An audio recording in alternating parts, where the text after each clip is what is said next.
Bismillahirrahmanirrahim. Assalamualaikum warahmatullahi wabarakatuh.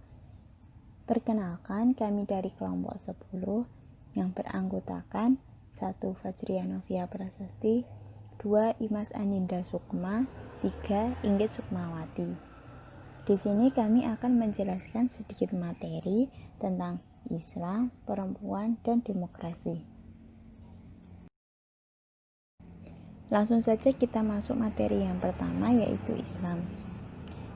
Islam adalah agama yang diturunkan Allah kepada Nabi Muhammad SAW sebagai Nabi dan Rasul terakhir untuk menjadi pedoman hidup seluruh manusia hingga akhir zaman. Banyak ayat-ayat Al-Quran yang menjelaskan tentang agama Islam. Salah satunya dalam Quran Surat Al-Baqarah ayat 132. Yang artinya, dan Ibrahim telah mewasiatkan ucapan itu kepada anak-anaknya. Demikian pula Yakub. Ibrahim berkata, "Hai anak-anakku, sesungguhnya Allah telah memilih agama ini, maka janganlah kamu mati kecuali dalam memeluk agama Islam."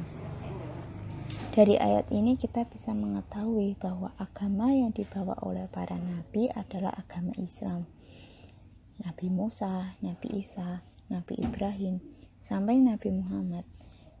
Nabi-nabi tersebut mengajarkan untuk beribadah hanya kepada Allah dan menjauhi sesembahan selain Allah.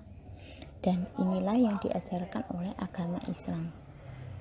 Agama Islam adalah agama yang benar, sebuah agama yang telah mendapatkan jaminan pertolongan dan kemenangan dari Allah bagi siapa saja yang berpegang teguh kepadanya.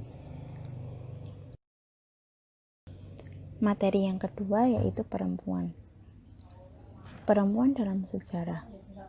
Dalam sejarah, perempuan dipahami telah memberikan andil yang besar dalam bidang intelektual klasik.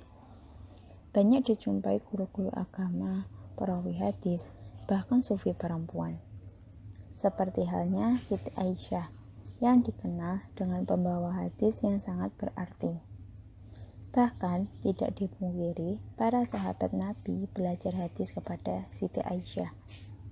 Dalam sejarah juga dijumpai Sufi Robi'ah al-Adawiyah yang dalam makam sufi dikenal sebagai wanita yang berpengaruh di zamannya dengan segala kontroversi yang menyelimutinya. Perempuan dalam keluarga.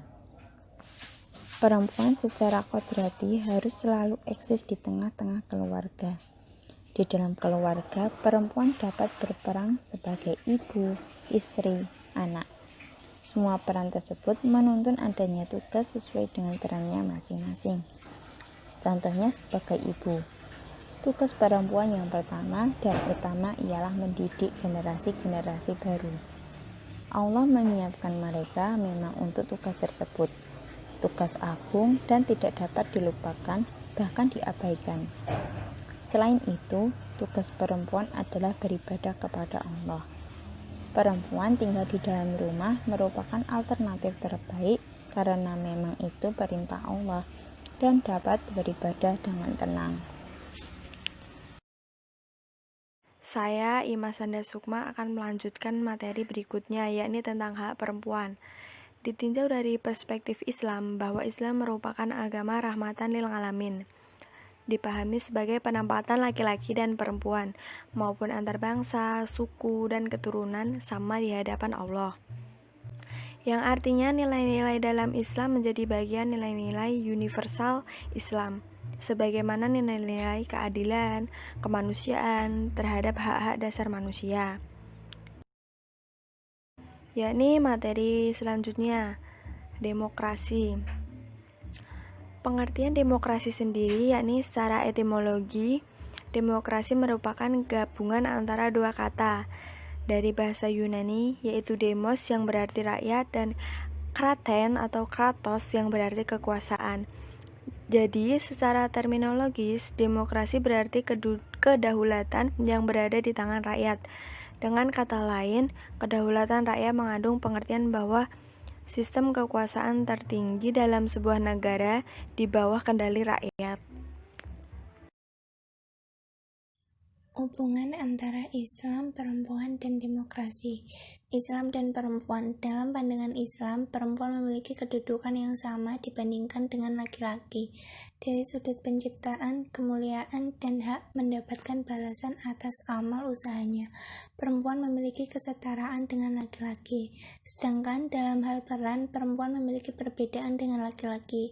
Peran perempuan yang wajib adalah sebagai anggota keluarga, yaitu sebagai istri dari suami dan ibu bagi anak-anaknya.